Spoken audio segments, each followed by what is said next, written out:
उद्देश्य की चर्चा अपन करते हैं। कल जो कहा था कि आचार्य, उपाध्याय, तपस्वी, शिक्ष, ग्लान, गण, कुल, संग, साधु, मनोज्ञ, इन 10 प्रकार के मुनियों की परस्पर में व्याव्रत होती है। काय की चेष्टा द्वारा अन्य द्रव्य से दुख वेदना आदि दूर करने का कार्य, व्यापार करना, प्रवर्तन करना, वह व्याव्रत है। ये 10 प्रकार के जो मुनिराज हैं,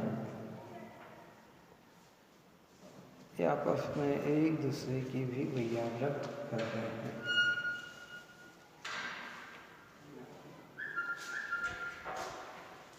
कर्म के उदय में मुनिराज के पेड़ उठने लग जाए, अन्य पीड़ाएं हो जाए, तो उस पीड़ा को दूर करने का प्रयत्न करते हैं। कहते वो भैया श्रावक तो करता ही है, लेकिन मुनिराज भी जो होते हैं, जो उचित योग्य, वह उनकी सेवा शुश्रूषा करते हैं। यहाँ तक की चर्चा अपनी कल हुई। 10 प्रकार के मुनियों का ऐसा स्वरूप जानना जिनसे स्वर्ग मोक्ष सुख के बीच जो व्रत है, उनको आदर सहित ग्रहण करके भव्य जीव अपने हित के लिए पालते हैं। ये मुनिराज भगवंत का ऐसा स्वरूप है कि जो स्वर्ग और मोक्ष सुख के बीज हैं, धर्मी जीव का, मुनिराज भगवंतों का उपयोग अगर अंदर में रमता है तो मोक्ष का फल प्राप्त होता है, और भीतर में नहीं रमता है और बाहर व्रताधिक पालन में लग जाता है, तो स्वर्ग का बीज है, आय का बीज है, मतलब से स्वर्ग की प्राप्ति होती है। मोक्ष और स्वर्ग, दिगंबर संतों को दूसरी गति तो मिलती नहीं है, या तो वो स्वर्ग जाएंगे या मोक्ष जाएंगे, और स्वर्ग से चय होंगे तो फिर मनुष्य बनेंगे, फिर आत्मा आराधना करेंगे, फिर व्रतादि धारण करेंगे। उस पर्याय में भी नहीं हुई, फिर स्वर्ग, फिर मनुष्य। कल अपन ने कही था भगवान महावीर स्वामी की जीवन की चरित्र में कि सिंह की पर्याय के बाद 5 बार स्वर्ग गए। कितनी बार गए? और अंतिम भव मनुष्य का उनका 5वां हुआ।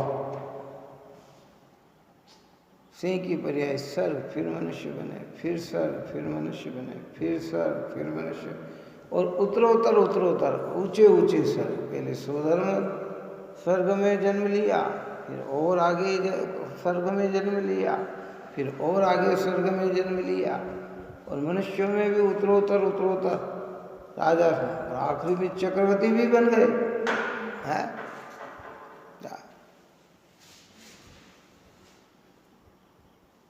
आचरण करते हैं ऐसे सम्यक ज्ञान आदि गुणों के धारक आचार्य हैं।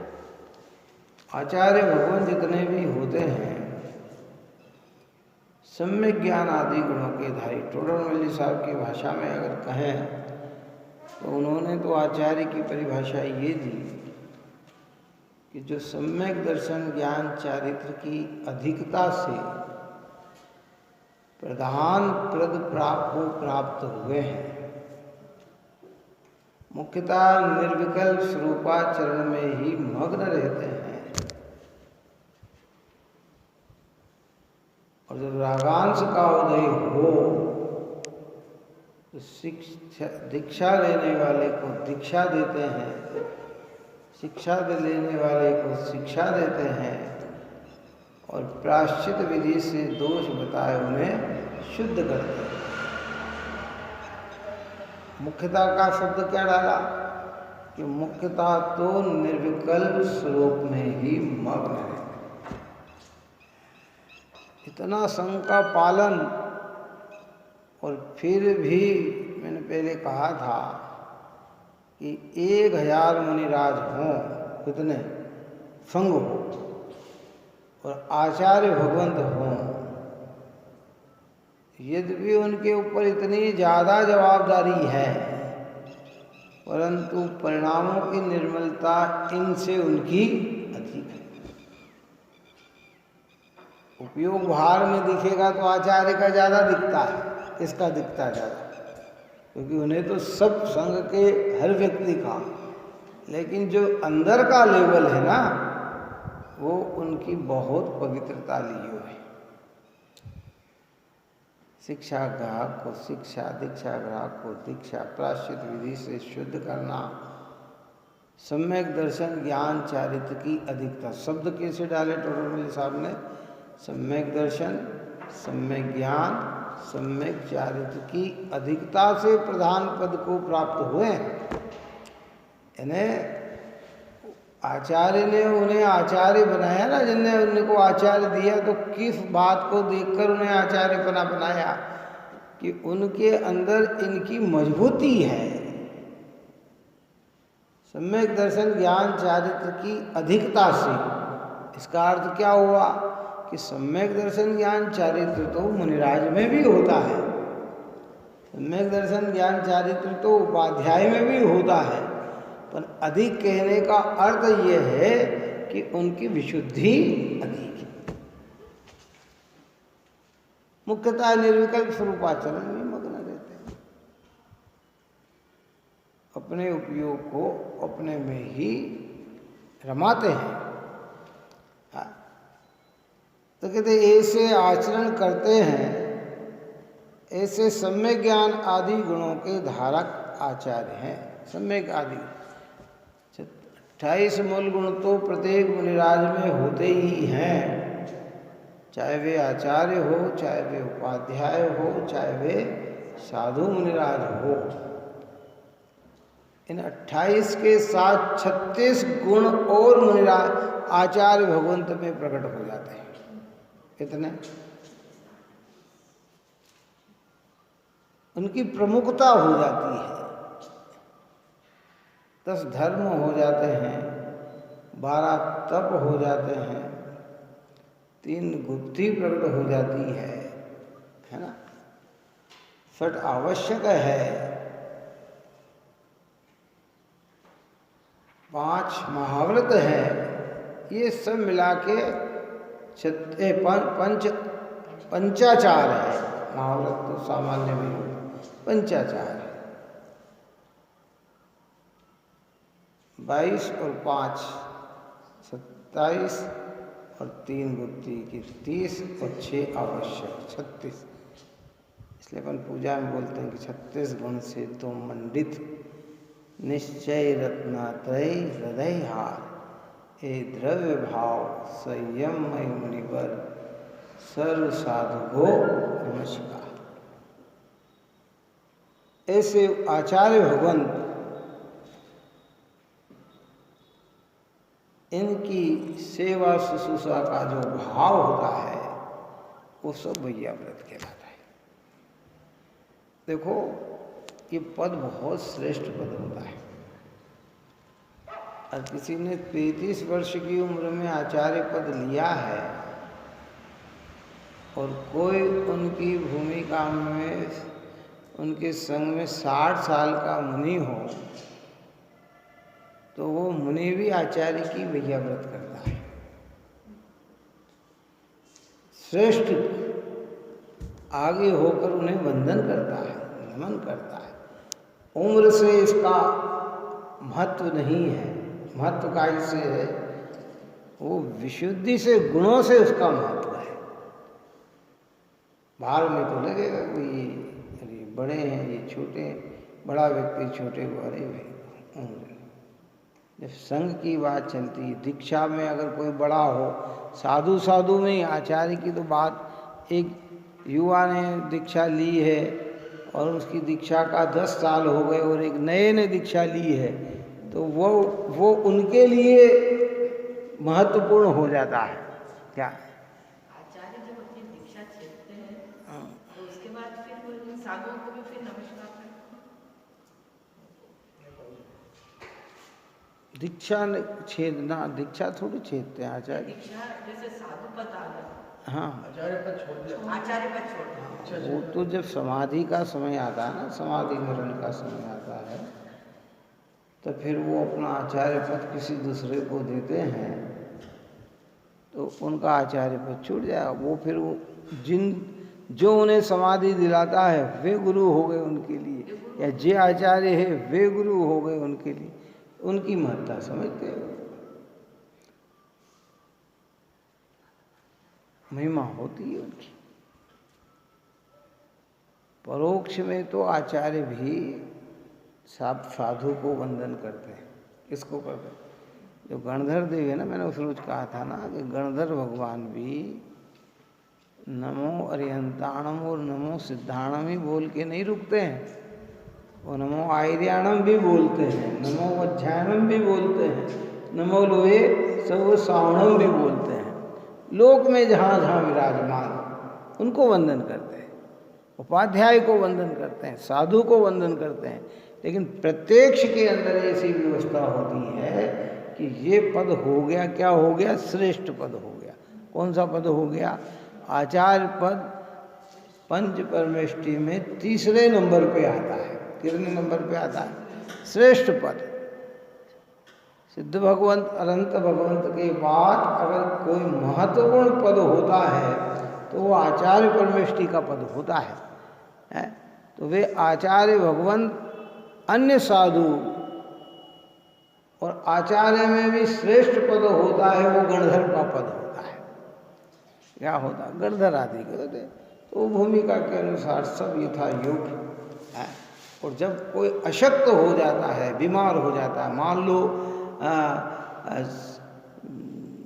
शिष्य बीमार पड़ गया और आचार्य हैं, तो वे उसकी भी वैया व्रत करते हैं। किसकी वैया व्रत करते हैं? ऐसा नहीं समझते कि भाई मैं बड़ा हूँ कि नहीं। जैसे पिता और बेटा बीमार पड़ जाए तो पिता क्या करता है? वो भी उसके पेट दबाने लग जाता है। किसके दबाने लग जाता है?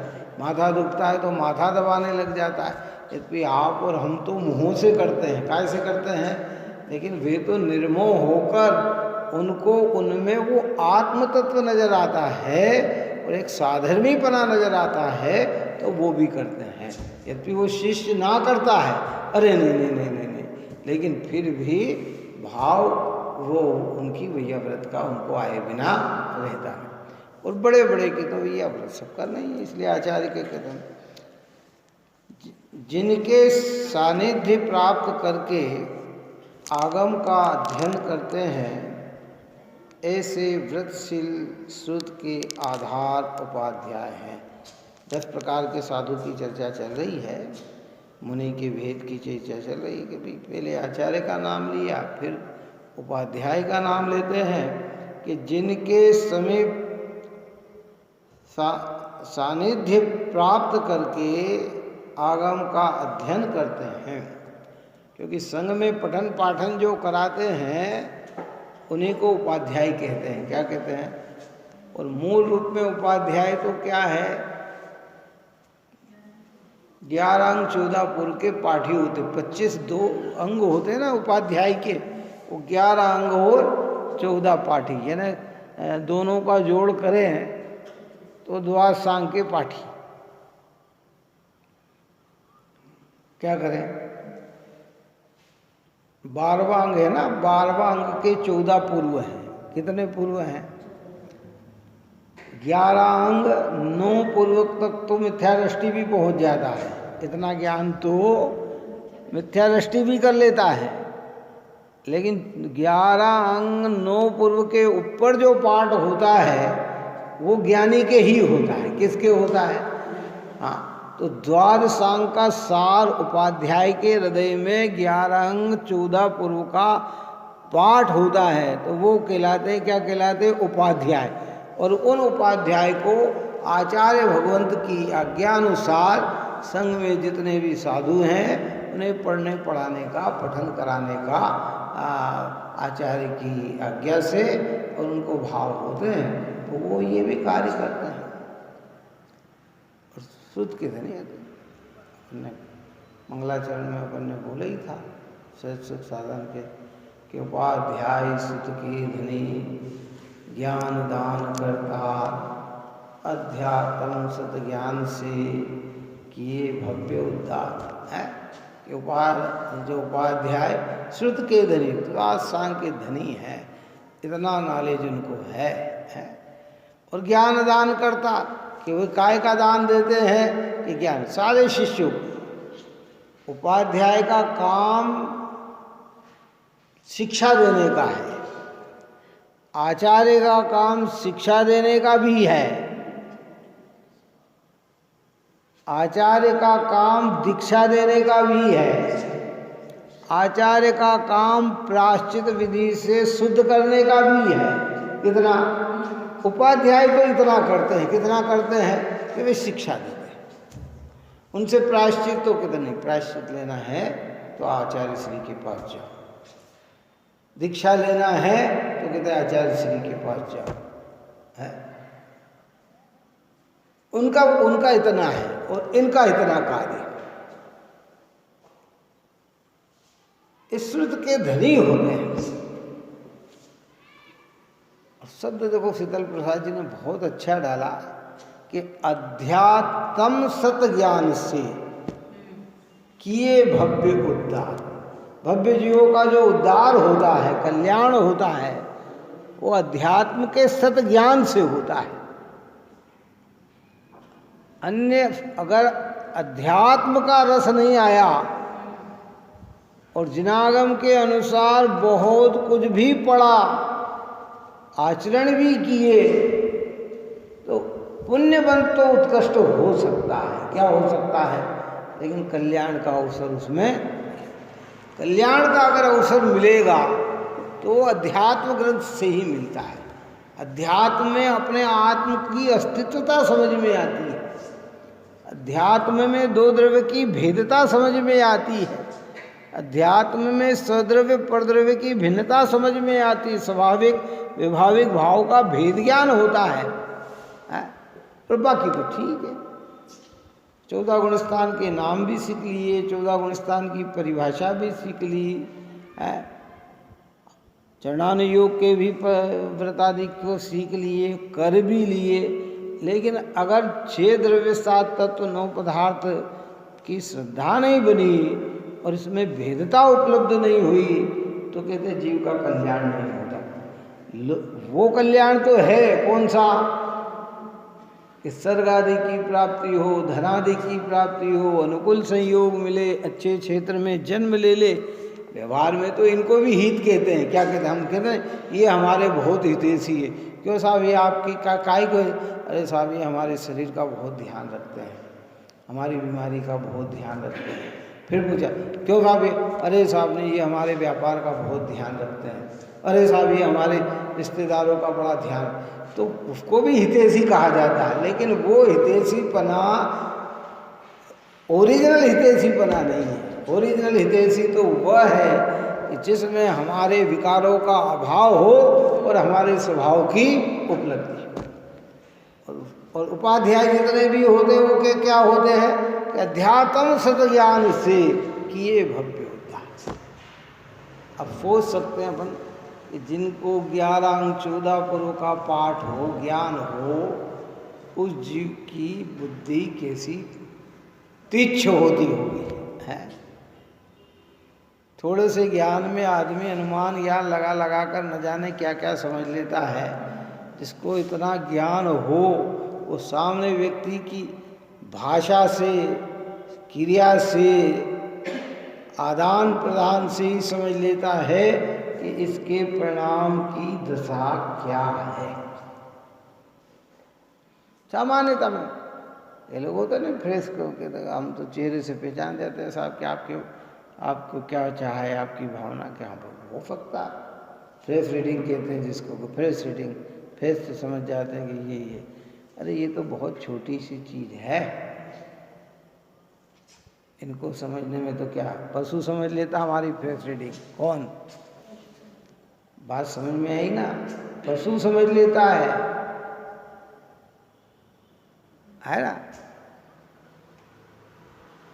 अब कोई जानवर है, हम जा रहे हैं और उसे कोई मार रहा है और हम मारने वाले को दूर करते हैं, तो वो भी समझ लेता है कि ये हमारे क्या है, हितैषी है, वो समझ लेता है। क्या कहते हैं? अध्यात्म सिद्ध ज्ञान से कियो, जो महान अनशनादिक तप करने वाले हैं वे तपस्वी है। ये 10 प्रकार के जो चर्चा की जा रही है, ये सारे दिगंबर मुनिराज होते हैं। 10 प्रकार के मुनियों के भेद बता रहे हैं। आचार्य हुए, उपाध्याय हुए और तपस्वी की ने कहा कि जो मुनि पद धारण करके बाह्य और भीतर के तपों को बहुत रूप से पालन करते हैं, कहते वे क्या होते हैं? तपस्वी होते हैं। अब वो तप कायिक तप होता है, काय से, उपवास रूप में भी तप होता है,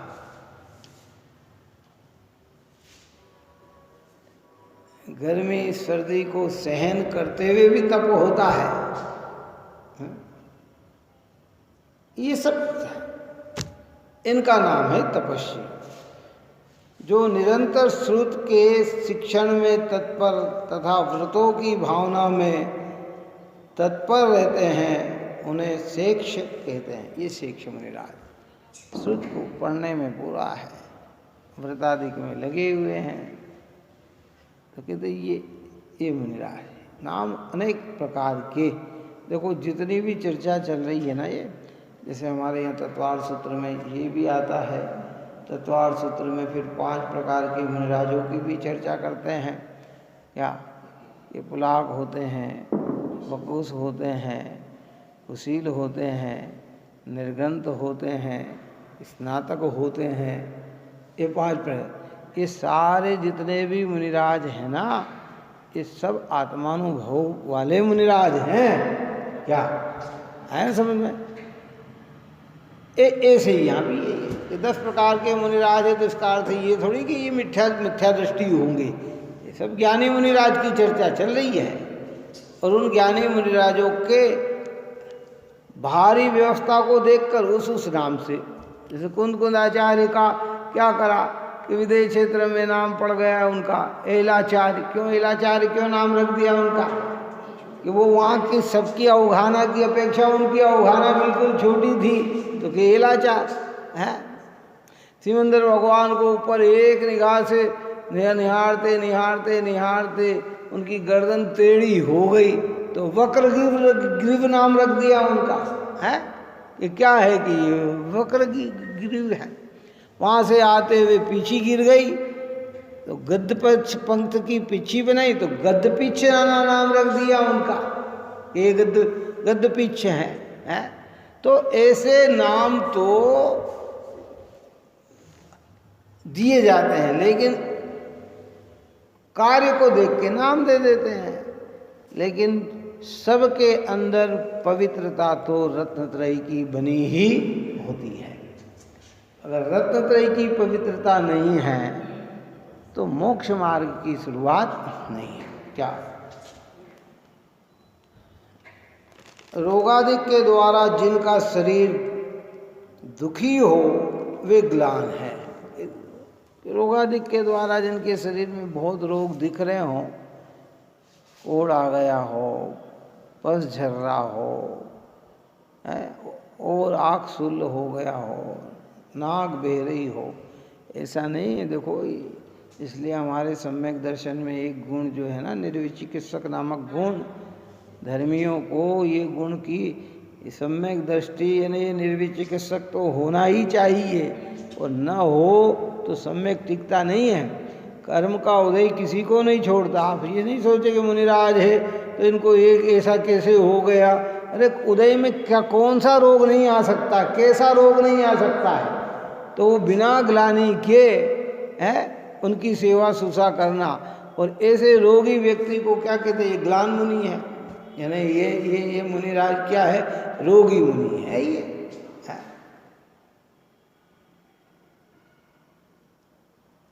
घृणा तो लोक में भी किसी से नहीं करने की बात कही, मुनिराज की तो बात बहुत दूर की है। क्या ग्लान। और जो वृद्ध मुनियों की परिपाटी में हो वे गण हैं, जो बड़े हैं। वृद्ध मुनिराज हो तो उनको क्या कहते हैं, ये गण मुनिराज है। बुजुर्ग मुनिराज हो तो ये गण है। अपने को दीक्षा देने वाले आचार्य के जो शिष्य हैं वे कुल हैं। क्या क्या अपने को दीक्षा देने वाले आचार्य के जो शिष्य हैं वे कुल हैं।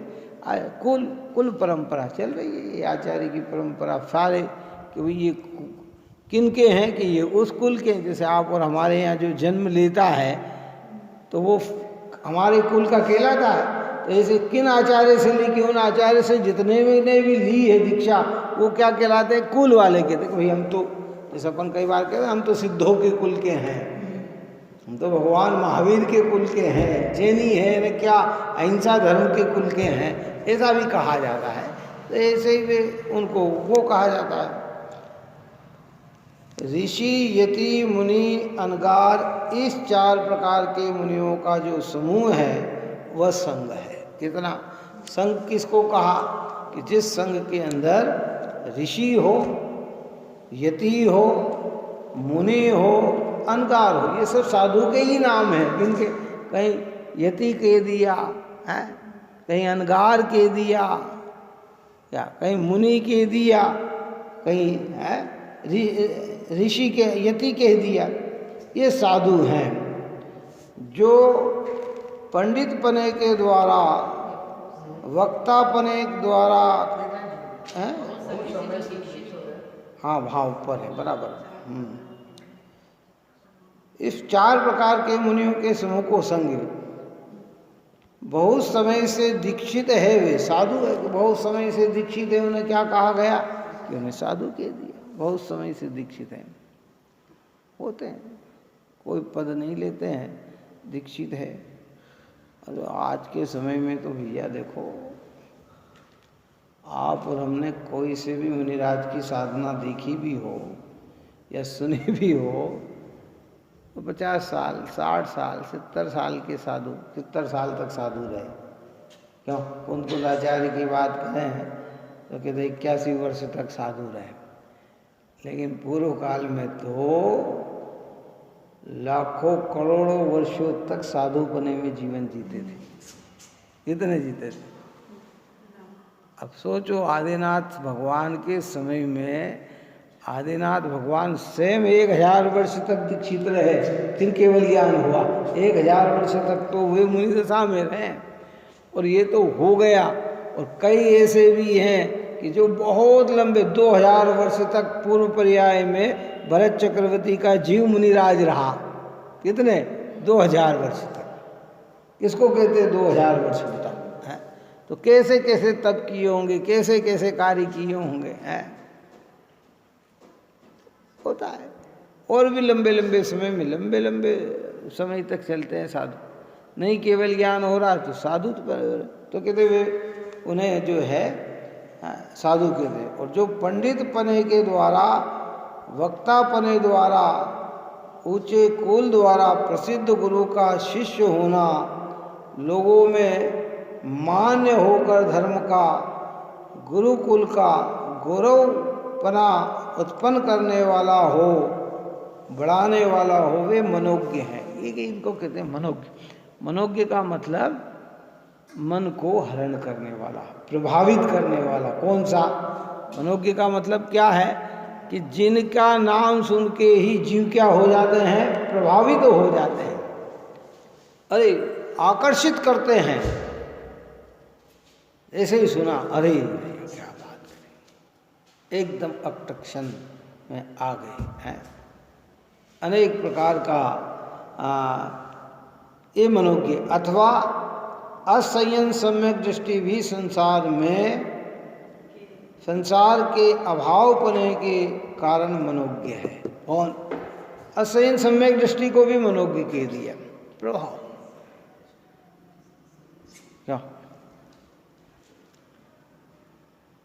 सम्यक दृष्टि जीव भी असंयत हो, लेकिन धर्म के द्वारा जीव को प्रभावित। टोडरमल जी साहब, दौलत राम जी साहब, जयचंद जी साहब, क्यों गुरुदेव जैसे व्यक्ति सबको आकर्षित कैसे? अरे आज तक गुरुदेव किया है, ये बात गुरुदेव से भी नहीं कही, सब विकल्प खत्म। कौन से? क्यों? ये बात बड़े पंडित जी ने कही, सारे विकल्प क्या हो गए? खत्म। अरे जब उनने कहा अब कोई बात करने की जरूरत नहीं, उनने कह दिया ना, ठीक ऐसे। सम्यक दृष्टि धर्मात्मा, असंयत सम्यक दृष्टि। ये तो मुनिराज सम्यक दृष्टि मनोज्ञ है। कौन से आचार्य? अमृतचंद्र आचार्य। अरे भैया फिर क्या कहना, हाथ जोड़कर भक्त प्रमाण मान लेता है। फलाने ग्रंथ में लिखा, किनका लिखा है ग्रंथ? पूज्यपाद स्वामी का। अरे भैया क्यों है? दर्शन आचार्य ने लिखा। अरे बस क्या, शंका संशय सब अभाव हो जाता है। कोई न शंका रहती है न संशय देता है? तो कहते ये भी ऐसे भी असंयम सम्यक दृष्टि भी संसार के अभावपने के कारण मनोज्ञ। देखो क्या कितना बढ़िया शब्द डाला है। यद्यपि असंयम सम्यक दृष्टि अभी संसार में ही है, फिर भी दृष्टि अपेक्षा उसको कह दिया संसार के अभाव के कारण। अपन ने वो दृष्टांत दिया था कि खटका बंद कर दिया पंखा का, पंखा चल रहा है लेकिन कह दिया बंद हो गया। क्या क्या कहा? बात समझ में आए? भैया ये पंखा बंद कर देना, ये हाँ बंद हो गया। मतलब क्या हो गया? यद्यपि अभी घूम रहा है फिर भी क्या कह दिया? बंद। क्योंकि अब उसकी स्पिरिट बढ़ नहीं सकती, अब वो घटने ही वाला है, अब उसमें तेजी पकड़ने वाली नहीं है। ऐसे सम्यक दृष्टि असंयत जीव को भी अभी यहाँ ये कह दिया कि संसार के अभावपने के कारण मनोज्ञ है। अभी तो संसार में ही है ना, कि संसार में है, पर अब संसार उसका बढ़ने वाला नहीं है, संसार उसका नष्ट होने वाला है। हमारे क्या है? हमारे संसार बढ़ रहे हैं, हम पुण्य में लगे हुए भी संसार बढ़ा रहे हैं, क्योंकि हमारा मूल चीज हमारी समझ में नहीं आई है ना, इसलिए हमारा है। इन 10 प्रकार के मुनियों के रोग आ जाए, परिसों से दुखी होकर तथा श्रद्धान आदि बिगड़ जाने से मिथ्यात्व आदि को प्राप्त हो जाए, तो प्रासुक औषधि, भोजन पान, योग स्थान, आसन, तखत, तृणादि को बिछा करके पुस्तक पीछी आदि धर्मोपकरण द्वारा प्रतिकार उपकार करना तथा पुनः सम्यक्त में स्थापित करना इत्यादि उपकार करना, ये वैया व्रत है। आ सकता है कर्म के तीव्र हृदय से कोई है ना, आनंद सागर जी महाराज ये सन्निपात हो गया, क्या करे? कहाँ तो इतना उत्कृष्ट आचरण और इतना उत्कृष्ट श्रद्धान है, इतने पवित्र भाव, और कहाँ कर्म का उदय ऐसा आया कि सन्निपात हो गया। सन्निपात में उटपटांग कार्य कर रहे थे, लेकिन फिर भी अपने पीछे को नहीं छोड़ रहे थे, और आखिरी समय में फिर उन्हें कोई संबोधन हुआ तो फिर अपने कार्य को उन्होंने किया। तो उदय किसी को नहीं छोड़ता है अपने यहाँ, इसलिए तो कहा कि सम्यक दृष्टि में स्थितिकरण होता है। क्या होता है? स्वयं को भी स्थित करे और अन्य को भी स्थित करे। धर्म में स्थिर करना, श्रद्धा बिगड़ रही तो स्थिर करना, जरा सी बात सुन के परिणाम बिगड़ रहे हों उन्हें स्थापित करना। पहले तो आगम वाक्यों को अपने में ही चिंतन करके सही गलत का निर्णय करना। अरे उनने ये कहा होगा भैया जिनवाणी ने ये ऐसा कहा है तो हम तो इस बात को नहीं मानते, बस इतनी सी बात है। और फिर भी अपने से स्थिर न हो और फिर भी परिणाम चलायमान हो और ज्ञानियों को नज़र आ जाए कि इनके परिणाम चलायमान हो रहे हैं तो उन्हें पुनः उपदेश देकर यथेष्ट बात बताकर उनके परिणाम स्थिर करते हैं। ऐसे मुनिराज में भी आचरण से, श्रद्धा से, क्रिया से अगर कदाचित डिग गए हों तो अन्य धर्मात्मा पुरुष उन्हें पुनः सेवा शुश्रूषा के द्वारा, ज्ञान के द्वारा उन्हें पुनः धर्म में स्थापित करते हैं। तो ये भी क्या कहलाती है? ये फविया व्रत कहलाती है। आज का जीव तो ये उल्टा सोचता है, धर्मी जीव सीधा सोचते हैं।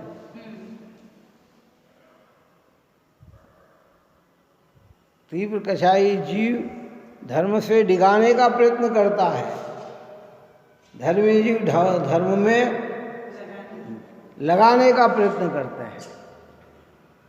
वो कहता अच्छा हुआ तो कर, अरे क्योंकि मोक्ष मार्ग बहुत ही, देखो भाषा में हम जरूर कह सकते हैं कि मोक्ष मार्ग बहुत सरल है, सहज है, लेकिन भाई सहज सरल होने पर भी कर्म का उदय ऐसा आ जाए कि जीव के भावों में विकार प्रारंभ हो जाता है।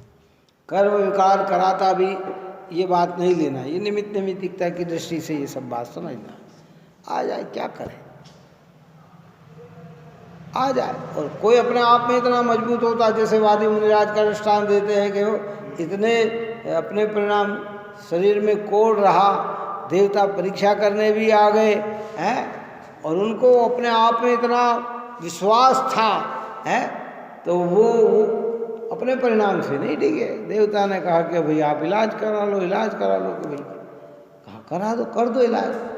तो दवाई निकालने लगा कि भाई किस चीज़ का इलाज कर रहे हो तुम, है रोग का निदान तो करो पहले, रोग क्या है। तो महाराज प्रत्यक्ष से तो दिख रहा है कि आपके शरीर में रोग, कि ये मेरा रोग नहीं है, मेरा रोग तो राग देश है, मोह है, इसका इलाज हो तो कर दो। तो कह रहे ये तो आपके पास ही है इसकी दवाई, हमारे पास तो इसकी दवाई है नहीं, और आप ले ही रहे हैं वो दवाई तो है। तो ऐसे मुनिराजों की सेवा, देखो ये तो प्रकरण उत्कृष्टता की अपेक्षा चल रहा है। अगर ऐसे न हो तो साधर्मियों की सेवा शुश्रूषा करना, धर्म में लगाना, स्थिर करना, थोड़ी सी पीड़ा उसको पीड़ा कैसे दूर हो ये विचार करना, ये सब भी वैया व्रत कहलाता है। क्या कहलाता है? ये भी सेवा कहलाए। श्रेष्ठ तो वही है, कौन सी? मुनिराजो भगवंतों की, है ना। अर्जी का हो, चुल्ली का हो, एलक जी हो, ब्रह्मचारी जी हो, व्रती हो, उनमें भी कर्म का उदय क्या करे, किसको भी आ सकता है। तो जो कर सकते हैं करो। हाँ,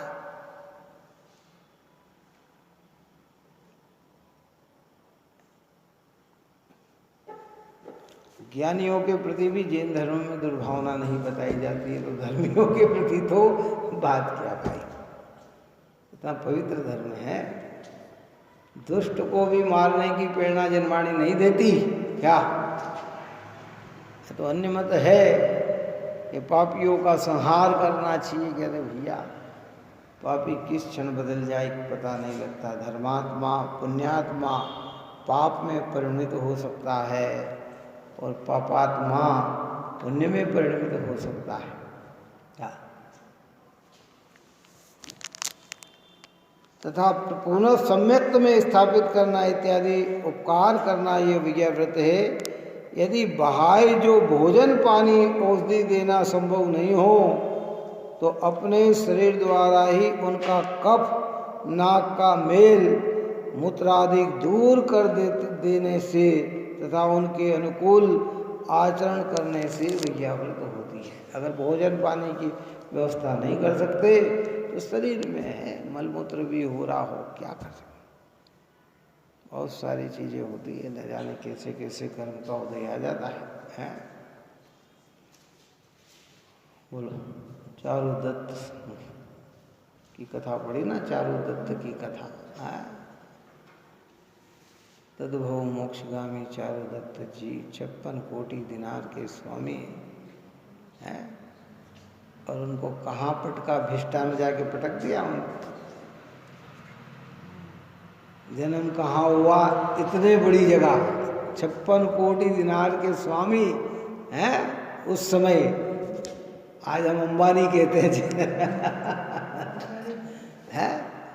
और कर्म का उदय ऐसा, वेश्या ने सब धन छीन लिया उसने, और नहीं जा रहे थे, नहीं कर रहे थे, इस निद्रावस्था में सोए थे, उठा के जाके भिष्टा में पटक दी। क्या करें, कर्म की प्रकृति कैसी विचित्र हो सकती है। हमें नहीं लगता, हमें लग रहा है इनने किया, और कि किसी ने नहीं किया भाई, अपने ही कर्म के उदय में मलमूत्र आदि हो जाते हैं, क्या आ जाते, क्या करें, कि थोड़ी सकते हैं। कौन सा रोग शरीर में ऐसा भारी पड़ जाए, आप कितनी बाहर में हम कितनी स्वच्छता रख रहे हैं, कितना अच्छा, जरा सा भी हमें बदबू पसंद नहीं, जरा सी भी अच्छता पसंद नहीं, ऐसे बढ़िया में रह रहे, लेकिन आने वाला समय हमारा किस रूप में और कैसे होगा, क्या क्या क्या कहा जा सकता है? क्योंकि ऐसे से ग्लानि नहीं करना, द्वेष नहीं करना, सेवा बन सके तो सेवा करना, अपने से न बन सके और दूसरे कर सकते हैं तो उनसे सेवा कराना, लेकिन अपने परिणामों में कठोरता नहीं लाना। बुजुर्गता में हो जा, अरे क्या बार बार ये कर देते हो, बार बार गंदा कर देते हो, बार, अरे करे क्या, उसके हाथ में हो तो क्यों गंदा कर दे भैया, वो तो बाथरूम में जाके करे ना, लेकिन उसकी हालत ही नहीं है, उसकी व्यवस्था ही नहीं है, तो क्या कर पाएगा वो, क्या कर पाएगा। तो उसमें समता का भाव रखना और भावना भाना, ऐसा कष्ट जीवन में किसी जीव को ना, संसार में एक व्यक्ति भी इस प्रकार की पीड़ा से पीड़ित न हो।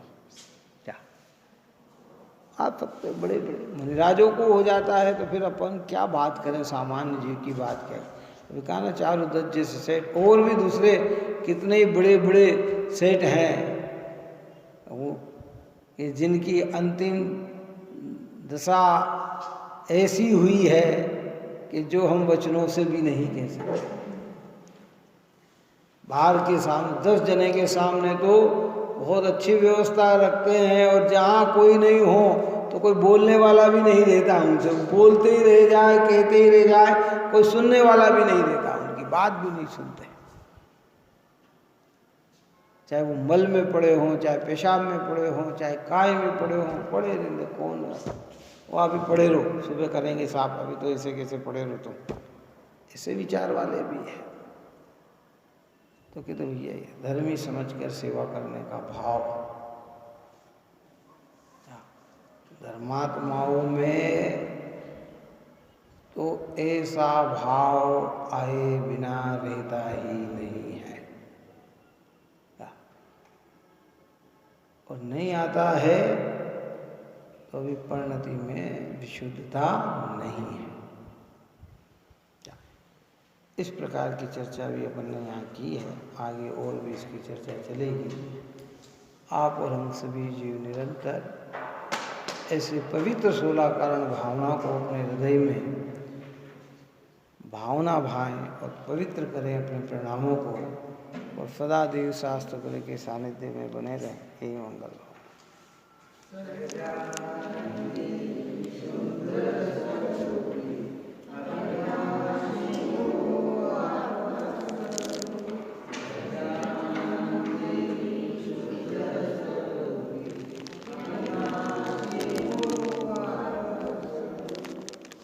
आनंदी सिद्ध स्वरूपी अविनाशी हूँ आत्मस्वरूप,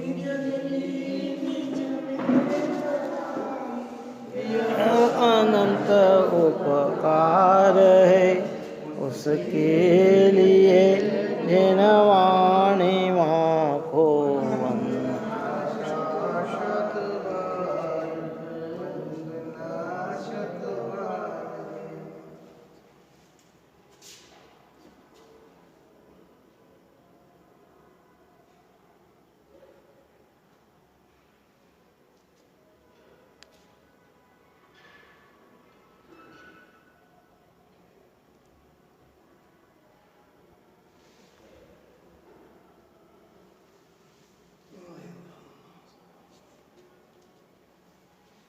वाणी के ज्ञान दे लोका सोमवारी माता बोलो जी वाणी माता